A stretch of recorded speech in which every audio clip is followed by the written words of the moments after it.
Bonjour, je suis Snoussi Edna. Je vais présenter la leçon 241 sur les séries et les suites et séries de fonctions.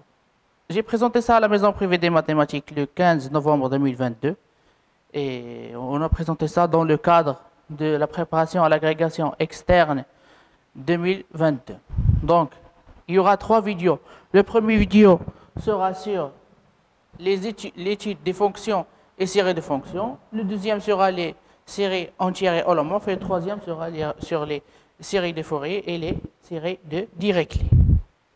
Donc, le cadre, on va se poser dans les fonctions seront définies sur X un espace métrique à valeur d'un K.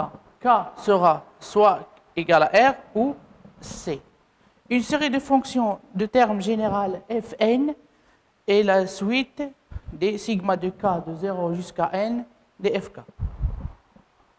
Donc, dans cette partie, je vais présenter les différentes convergentes, les propriétés de la limite et quelques liens avec l'intégration. La première définition sera la définition de la convergence simple d'une fonction et la convergence uniforme. Remarque, la convergence uniforme implique la convergence simple. Un contre-exemple, par exemple, si on pose les fonctions fn de x à la puissance n et gn indicatrice de n de l'intervalle n plus 1, ils ne convergent pas uniformément. Le théorème de Cauchy uniforme.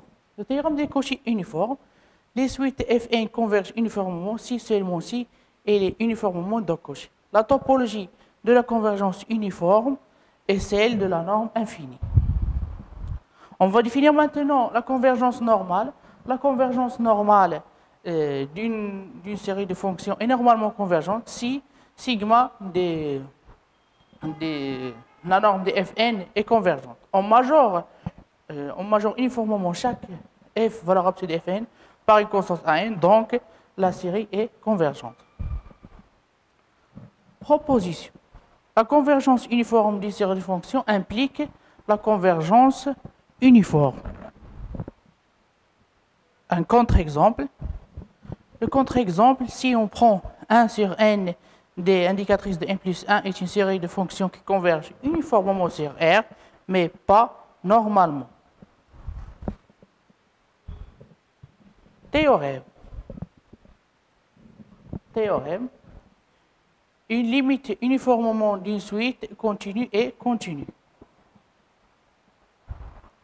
Théorème. Si Fn qui va de AB vers K sans C1 converge simplement en X0, et si F' converge uniformément sur AB vers G, alors G converge vers F, une fonction de classe C1 telle que F' égale à G.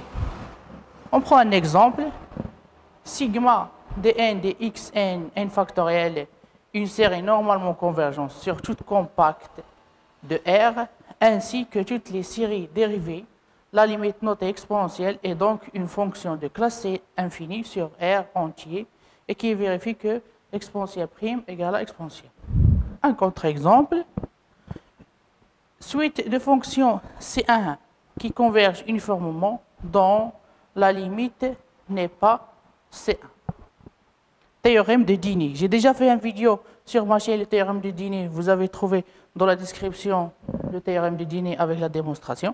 Donc, il dit quoi? Que soit Fn qui va de AB vers R, une suite de fonctions continues et converge simplement vers une fonction continue. Si la suite de Fn est croissante, alors la convergence est uniforme. Ou bien, si Fn sont des fonctions croissantes et f continue, alors la convergence est uniforme. Donc, je vais donner un exemple. On aura les fn de x égale à 1 plus x sur n à la puissance n convergent uniformément vers l'exponentielle en croissant. Un contre-exemple, si on prend fn égale à 1 moins x à la puissance n sur 0, 1, les fonctions sont une suite croissante de fonctions croissantes qui convergent simplement, mais leur limite n'est pas continue et la convergence ne peut pas être uniforme. Un contre-exemple, 1 sur nx converge simplement vers 0 sur R+, mais pas uniformément. Le théorème d'Eustrate, théorème de sélection de Hilly, pour E sous espace dénombrable de R et Fn une suite de fonctions sur E borné par 1, il existe une suite extraite qui converge simplement sur E.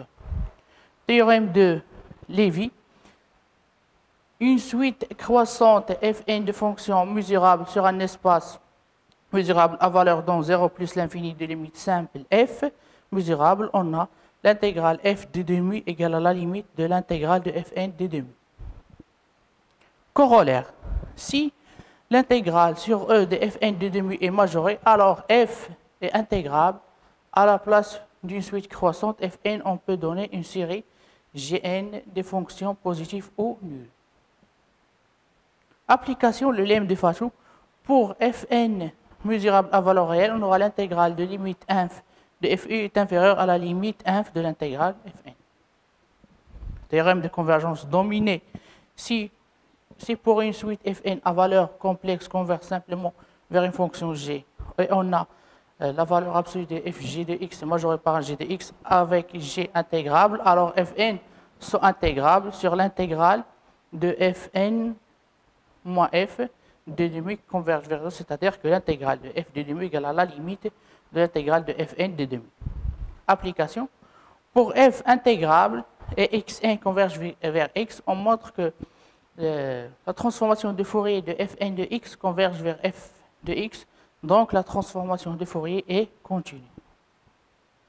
Donc, on va donner un contre-exemple du Hochkorn et exemple, si on fait la limite de l'intégrale de 0 à n de 1 moins x à la puissance n, nx d de x égale à l'intégrale de moins exponentielle ln de x d de x. Définition de dn et fn, le théorème de Fégière. La suite fn est une approximation de l'unité. On aura fn produit de convolution avec f égale à 1 sur n, la somme de n0 jusqu'à n-1 de Sn de f converge uniformément vers f pour toute f depuis période continue. Si f admet juste une limite à droite et à gauche en tout point, alors fn produit convolution de f égale à 1 sur n x plus x moins ponctuel. Les polynômes trigonométriques sont denses dans C0 de t pour la norme infinie, donc dense dans LP de t, car C0 est dense pour la norme LP. Pour cette vidéo, on va terminer là. Et dans la prochaine vidéo, je vais faire les séries entières et holomorphes. Merci.